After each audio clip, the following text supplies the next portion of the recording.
Issue होगा clear.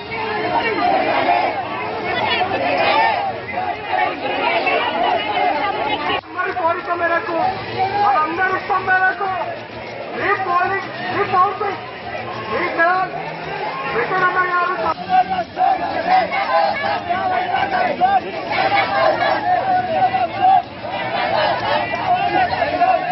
అని చెప్పేసి ఏసీపీ గారు చెప్పడం జరుగుతుంది. మనం కూడా శనికావేశము. రంగారెడ్డి జిల్లా దౌలతాబాద్ మండలం చెల్లాపూర్ గ్రామంలో ఉద్రిక్తత తలెత్తింది. ఎన్నికల సందర్భంగా ఇరు వర్గాల మధ్య ఘర్షణ జరిగింది. చెదరగొట్టడానికి వెళ్లిన పోలీసుల మీద కూడా దాడి జరిగింది. పరిగి డీఎస్పీ రవీందర్ రెడ్డితో పాటు మరో 5గురు పోలీసులకు గాయాలయ్యాయి. నందిగామ గ్రామంలో కూడా ఉద్రిక్తత నెలకొంది.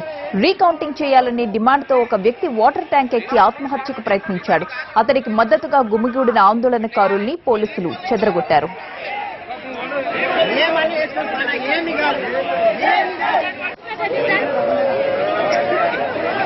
పైన క్యాండిడేట్ ఉన్నాడు, నేను వాటర్ ట్యాంక్ మీద ఉన్న క్యాండిడేట్ ఉన్నాడు, అది కొంచెం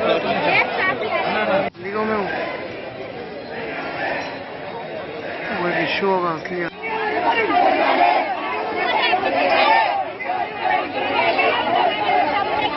కోరిక మేరకు మనందరి ఇష్టం మేరకు ఈ పోలింగ్ ఈ కౌంటింగ్ ఈ జనాలు వెంకటరమణ గారు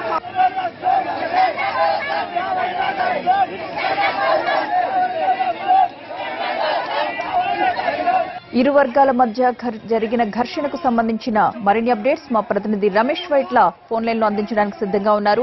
రమేష్, చెప్పండి, అసలు రీకౌంటింగ్ కు వాళ్ళు కారణం ఏం చెప్తున్నారు? ఎన్ని ఓట్ల మెజార్టీతో అతను ఓడిపోయాడు? రంగారెడ్డి జిల్లా దౌలతాబాద్ మండలం చెల్లాపూర్ గ్రామంలో 2 వర్గాల మధ్య ఉద్రిక్తవాతం నెలకొంది. ఇరు వర్గాల మధ్య ఘర్షణ తీవ్ర స్థాయికి చేరుకుంది. అయితే ఘర్షణ జరుగుతున్న విషయం తెలుసుకున్న పోలీసులను అక్కడికి వెళ్ళడం జరిగింది. వెళ్లిన పోలీసుల పైన కూడా ఆ స్థానికులు దాడి చేశారు. దీంట్లో ఒక ఏసీపీతో పాటు మరికొంతమంది పోలీసులు కూడా గాయాలు కావడం జరిగింది. ప్రతి రాత్రి సమయంలో జరిగిన పరిస్థితిని పూర్తిగా అదుపులోకి తెచ్చేందుకు పోలీసులు పెద్ద ఎత్తున రంగంలో దిగడం జరిగింది. అయితే ఈ ప్రధానంగా చూసినట్లయితే కేవలం ఒక 5 ఓట్లతోటి తేడా కనబడుతుంది. దీనికి సంబంధించి కౌంటింగ్ రీకౌంటింగ్ అని చెప్పి పదే గ్రామస్తులు డిమాండ్ చేయడంతో, అభ్యర్థులు డిమాండ్ చేయడంతో ఈ పరిస్థితి నెలకొంది. అయితే కౌంటింగ్ దాదాపు 3 సార్లు చేసినప్పుడు కూడా అదే ఫలితం రావడంతో అక్కడ ఉద్రిక్త వాతావరణం నెలకొంది. అయితే ఈ పరిస్థితి ఈ 2 వర్గాల మధ్య ఒక్కసారిగా టెన్షన్ ఏర్పడడంతో అక్కడికి పోలీసులు రంగ ప్రవేశం చేశారు. అయితే పోలీసుల పైన కూడా అక్కడ స్థానికులు రాళ్ల దాడి కురిపించారు. అయితే మరోవైపు రంగారెడ్డి జిల్లా నందిగామ గ్రామంలో కూడా ఇదే పరిస్థితి నెలకొంది.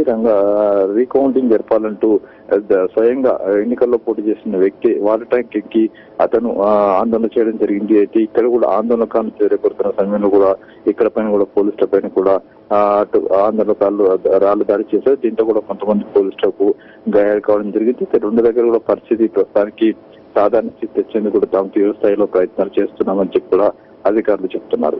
అయితే రమేష్, ఇప్పటికే 3 సార్లు రీకౌంటింగ్ చేశారు, అదే ఫలితం వచ్చిందని చెప్తున్నారు. ఇంకా వాళ్ళ సందేహం ఏంటి?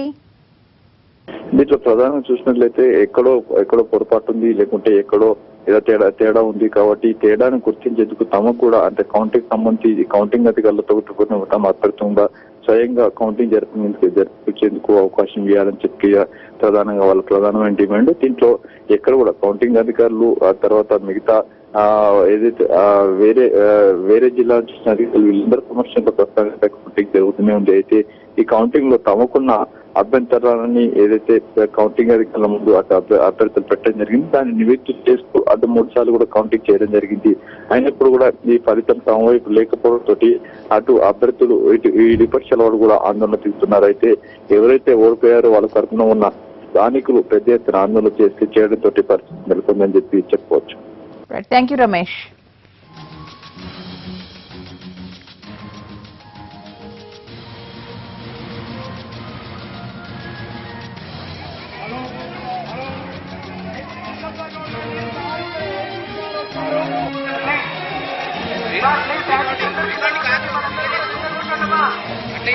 అంటే